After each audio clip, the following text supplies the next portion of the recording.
AR-47.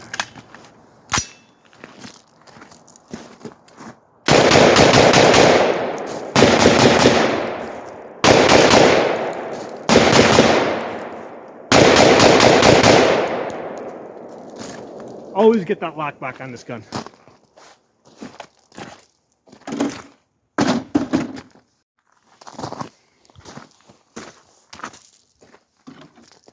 Hello everyone, welcome back. Today we're going to be talking about AR-47 problems. Okay, so this here is an AR-15 with an upper on it that shoots 7.62 by 3.9. Okay, your classic AK-47 ammunition. So if you do a search online for AR-47 problems, you're going to find lots of videos. Okay, so the most common problem that you're going to have is cycling problems. You're going to find feeding problems, and you're going to find light primer strike problems. Okay, so these are the videos that are going to come up. So let's first talk about the cycling problems, because that's the one I had to really do the most research on to try and kind of figure out what was going on with that. So the most likely problem that you have is that you have the wrong gas block. Okay, it's because the 7.62 by 3.9 is basically a 30 caliber, which is also what your 300 blackout is, which is also what your 308 is, right? So these are all 30 calibers. They're all gonna have the barrel profiles, right? Barrel thicknesses of about the same size. And I actually tested it out. The gas block from a 308 will fit perfectly on this 7.62 by 3.9 barrel. The problem is that the porthole, okay, in that gas block is too small. Okay, so let's look at some numbers here. So I looked up the SAMI PSIs, right? The pressure that the round creates, and this is I didn't know this stuff. I had to actually research it, look it up. So if you look up the SAMI PSI, the 7.62 by 3.9 has 45,000 PSI, okay? Versus the 223, 556, 300 blackout has 55,000 PSI. So your 556 has 10,000 PSI more than your 7.62 by 3.9. So even though the 7.62 by 3.9 is a more powerful round, okay, that creates more recoil, this is not a blowback gun, okay? So even if the recoil is knocking you on your ass, that's not what's operating the gun, okay? What's making the gun work, okay? Unlike, let's say, a blowback, which is the recoil pushing the bolt back, right? The gas has to actually come up through the block, come down the tube, and push the bolt back, okay? So if there's not enough gas coming back, you're gonna have cycling problems. So if you have a 7.62 by 3.9 barrel, okay, but you have a 300 blackout gas block, it's going to have a smaller hole, all right? And because the 7.62 by 3.9 is creating less pressure, 45,000 PSI, it's not going to have enough pressure to reliably cycle your bolt. So, like I said, the AK round, 45K, 223, 556, 300 blackout, they're all about 55K, okay? I looked up the 308, okay, which is 62K, all right, 62,000 PSI, and I looked up the 7.62 by 5.1, which is 60K, okay? So between 223 and 556, there's no pressure difference, all right? The pressure difference that's usually quoted is they use different measurements, right? But if you stay under the same rule set, right? Let's say SAMI, right? So if you look up all these three things, all these different cartridges here, under SAMI PSI specifically, right? These are the numbers that you're gonna find, okay? So the 7.62 by 3.9, 45, 223, 556, 300, 55K, 308, 62K, 7.62 by 5.1, 60K. So there's actually a difference between 308 and 7.62 by 5.1, and from what I understand, most modern, even if you have a 7.62 by 5.1 barrel, like let's say in a SCAR, I mean, they're going to build the barrel so that it will handle the higher pressures. So you can shoot 308. So you have to just verify with the manufacturers. Okay. So this is the reason right here, right, why a lot of these AR-47s don't cycle, because they got the wrong gas block in there. Okay. So this upper here came from Davidson Defense, and they shipped it like in parts, right? It was a parts kit that I had to assemble the whole thing. So I got a chance to actually look at the porthole and measure it. So I just basically took punches, and I took a 1/16, I took a 1/8 out, right? So I went to a 5.56 barrel, and the porthole is pretty close to 1/16, okay? When I looked at this 7.62 by 3.9, this is very close to 1/8. Okay, so it's almost double. Okay, so the porthole in the barrel on the 7.62 by 3.9 is almost twice as big, and then just looking at it, you can visually see that this barrel has a much bigger hole. Okay. Now, if you go to a 308, you're gonna see that it looks like a 1/16. It's gonna be a much smaller hole. So the people, because here's the thing, this is not like 2008 where like this is like these type of barrels are experimental, right? Like 2024 to 2025, they figured all this stuff out. Okay. So the people that make 7.62 by 3.9 barrels know what size porthole to put. Okay. Likewise, the people that make the gas blocks know what size hole to make. Okay. They know, that the 7.62 by 3.9 back gas block has to have a bigger hole in it, right, to let the gas up. So the problem that you're going to run into, right, is that the gas block, okay, of the 7.62 by 3.9, 308, 300 blackout, they all look the same. Like when I look at this, I couldn't tell the difference until I like looked inside and looked at the hole, and I could see that the hole in the gas block of the the hole in the gas block where the gas comes through is actually bigger. Okay, so this is going to be an assembly problem. Okay, this isn't a problem with the gun design. This is an assembly problem, because if you picture now a plant, right, or a factory where they're putting these guns together, right, they're going to have a whole bunch of these gas blocks that all look the same, right? So you're going to have one batch that comes in that will say 7.62 by 3.9, another one that will say 308. Or it might say 308 slash 300 AAC, because they're pretty close. So it is pretty easy, right, throughout the course of the day for these gas blocks, for one or two of these gas blocks, to maybe get mixed up, and for a 308 or 300 gas block to end up in your 7.62 by 3.9. Okay, so that is the reason, like, why today you would get a 7.62 by 3.9 upper and it wouldn't cycle. You got the wrong gas block in there. Okay, so and you can see, and it's obvious when you look at the numbers, right? 45K versus 55K or 62K. That's the reason why you're gonna have cycling problems. So now the hole sizes that I mentioned are on a carbine size, right? Because the ones that I looked at, right, that I examined, carbine, right? You got 1/8 versus 1/16. Okay. Now the other thing, just to be aware of, is the dwell time is going to be a little bit different too. The dwell time is, okay, I got my gas block here. Okay. So when the bullet comes up and it reaches this point, right, that's when the gas comes up, and then the bullet comes out the barrel here. So between here and here, right, this is the time when your gas tube is pressurized. Right here, this is, so the 5.56 is coming out faster, so it's going to be it's going to be pressurized for a lesser time, versus the 7.62 by 3.9, which is going a little bit slower. It's going to be pressurized a little bit longer. Okay, so this has already been factored into that equation. The people that designed the barrel and put drilled out the porthole, and the people that designed the gas block have already taken all this into account, tested it. So they're going to give you the right size. But I just thought it'd be an interesting point is that the dwell time is going to be slightly different. Your 7.62 by 3.9 is going to be pressurized a little bit longer, like we're talking like fractions of a second, just because the bullet is coming a little bit slower out of the barrel. Okay. Other thing worth mentioning, the feed lips, right? Um, the feed lips. I'm not going to bother to take a spot and show, but you guys know the feed lips and the barrel extension.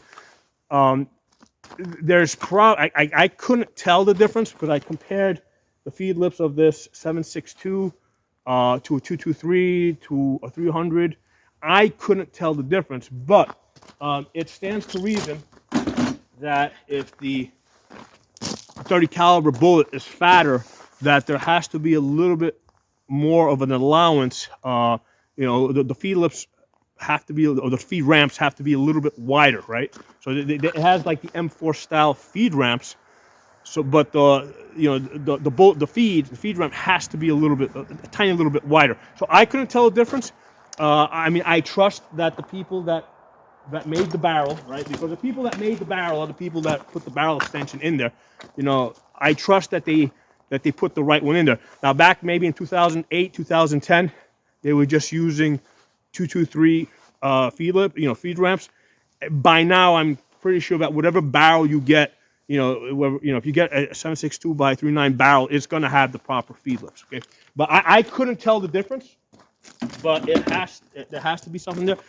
If anything, if you're having an issue feeding without taking any material off, you just may want to polish, those feed lips. Okay, so that if you're having a feeding problem. Okay, so now the other thing is, let's talk about the magazine.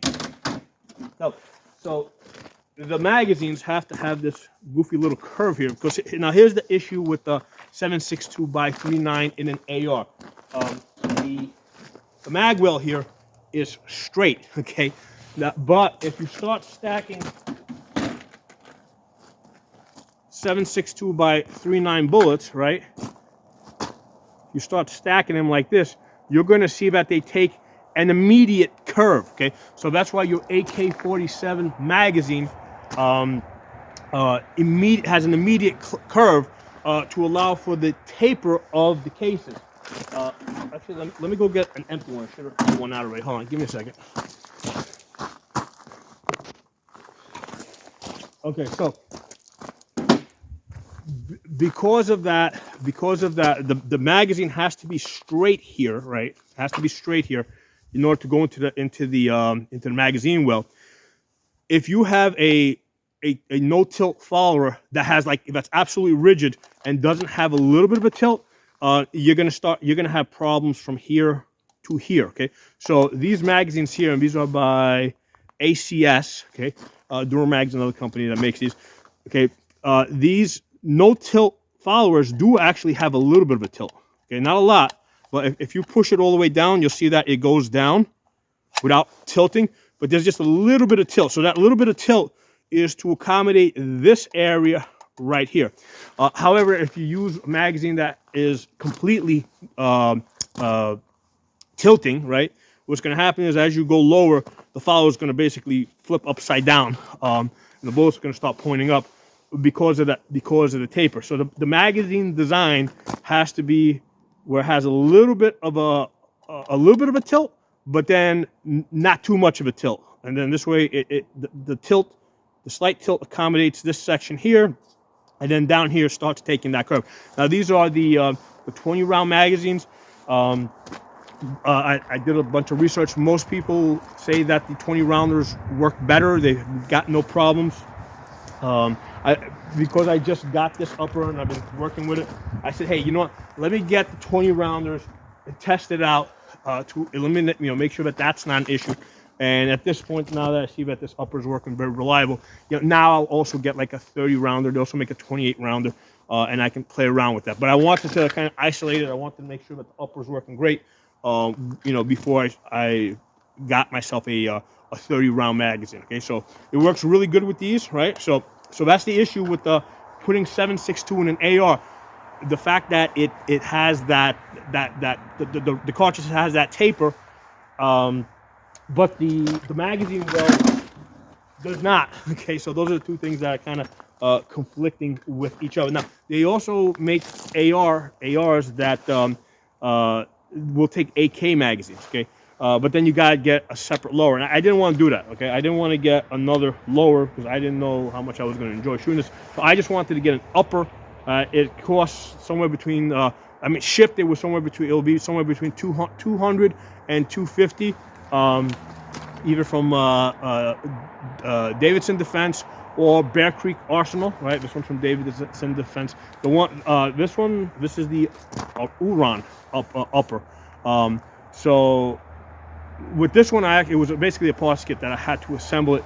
If you go to Bear Creek, you will be able to buy it cheaper with fully assembled. So that's going to probably be the better route for most people. Now with Davidson Defense, they actually source the parts. So this has a Bear Creek Arsenal bolt carrier in here. Okay, so they use the so Davidson gets the bolt carrier from Bear Creek. So for most people, that's probably going to be the cheaper, better choice. Okay, so let's talk about firing pin. Okay, so this bolt will work with a standard AR-15 firing pin. However, in the past, people have reported lots of light primer strikes. So basically, they have the enhanced firing pins, right, for the 7.62x3.9. And when you buy the bolt from Bear Creek Arsenal, that's how they sell it, right? So make sure you have that enhanced firing pin, right, so that you don't get the light primer strikes. Okay? So I think that addresses all the issues with the AR-47. Okay, now who should get an AR-47? I think the people who I think this would be best for is if you already are into AKs, if you've already stockpiled thousands of rounds of AKs, of AK rounds. This is probably a good choice for you. I do enjoy. I'm finding that I do enjoy shooting this a little bit more. The recoil is like much lighter, right? Because you don't have that extra bolt mass moving back and forth. The ejection is like at 3 o'clock, almost 4 o'clock. So as far as it being gassed, it's like really at the bottom. So I was considering putting in an adjustable gas block, but it's really not necessary because if I try to tune it down a little bit, it's going to be undergassed. So unless you're going to put a suppressor on here, right, there's really no point in putting an adjustable gas block, because the way that it's basically the one from Davidson Defense is already shooting at like 3, almost 4 o'clock. Okay, so no need for that. So if you already have a stockpile of 7.62x3.9, yeah, this might be a good choice. It's fairly cheap, like somewhere between $200 and $250 just to get the upper. The benefit of this is that I can put a magnifier behind this. Right? That's not something I can do on my AKs, because on my AKs I have the red dot over the gas tube, which I find gives me the best accuracy. But I can't get a magnifier behind it. If I put one on the side, on a side mount, there's not enough room to have both the red dot and the magnifier. If I try to put an LPVO on it, it's like sits too high, right? And the other thing with the side mounts is if you push on them, they move. I mean, you can see that it moves. So it's just not really stable. The way I have gotten the best groups is with the red dot over the gas block. Okay? So this actually works a lot better. I've actually had to, like, I've only gone sub 2 MOA one time with my AK-47s. Okay, only one time. I will usually average between 2 and 3 inches. With this, I've already hit I've hit 2-inch groups at 100 yards several times already, and I got 1.5 inches, and I'm sure eventually I'll get down to 1 inch. It's just a matter of getting lucky with consistent ammunition, right? But this is a lot of fun. This is a lot of fun. Let's fire off a couple of rounds. Oh, so the other thing with loading these, the mag got mostly preloaded. When you put one of the things to be aware of, like with the magazines, I've seen some that they have a little bit more metal here on the sides. So this one's cut a little further back, so less interference there. So that's something to look for. Okay, there's no need to have that extra metal on the sides here. And when you're feeding these, okay, make sure that the bullets are like clear them, because sometimes when you feed these, because remember that feed ramp has to have a little bit of a tilt. Like you see how that went in right there. If I push, I mean that's coming through, but if it's pointing down, it can hit the front here. So basically, what you want to do is as you load these up, push down in the back here, do one of these jobs up here. Unfortunately, like these steel ones are the best that we can get right now. I wish we could get like PMags, okay, or Lancers. They don't make them. The problem that you're gonna have with these is if you drop these on their feed lips, and those feed lips are gonna take a slight bend. You may not even be able to see it, but it'll take a slight bend, and then you're gonna have feeding problems. And that's the problem that we had with AR-15s before the PMag. Okay, these feed lips would get bent a little bit. At the time, we didn't realize that it was a problem with the magazines. Okay. But then when PMag came along, that basically perfected the AR-15, because once we got those reliable magazines. So this kind of takes us back to the era prior to the PMags, where if you drop this on the feed lips, you may not even notice the bend. But if you're having feeding problems, like if your gun's been working reliably for a while, and all of a sudden you start getting jams, yeah, it's the magazine. Those feed lips are now bent. Okay, shoot up a little bit here.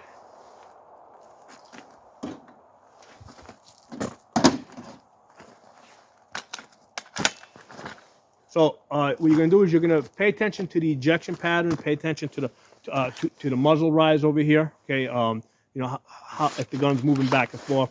So and then you can compare that to like AK-47.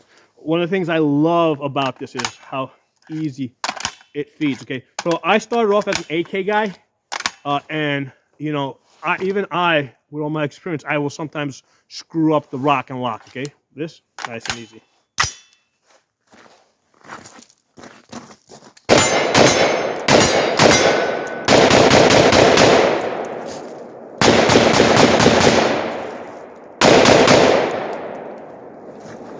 And I've had no issues with lock back on the last round. It's like, all the rounds I've shot, every single time, it has locked back on the last round. So if you've got lots of 7.62 by 3.9 ammo, this might be something that you want to consider. There was a point where the 7.62 by 3.9 was like more expensive than 308 ammo, right? Which made no sense for people to go and buy it unless they already had it. I looked it up today. I went to ammoseek.com. That's where I usually go, and it's like somewhere between, the cheapest I found was like $8 for a box of 20 rounds. That was just one seller. Most of them are about $10 for a box of 20 rounds. So yeah, it's not the $5 per box that I used to get this stuff for. Like $5-6. But $10 per box, I mean, yeah, that's not bad. I mean, that's not bad at all. It's probably cheaper. It's probably, it might be a little bit cheaper than your 300 Blackout. It's probably in the same ballpark. I've seen the 300 Blackout like more averaging towards like $12, $13. So anyway, something for you guys to consider. Drop some comments. Talk to y'all soon.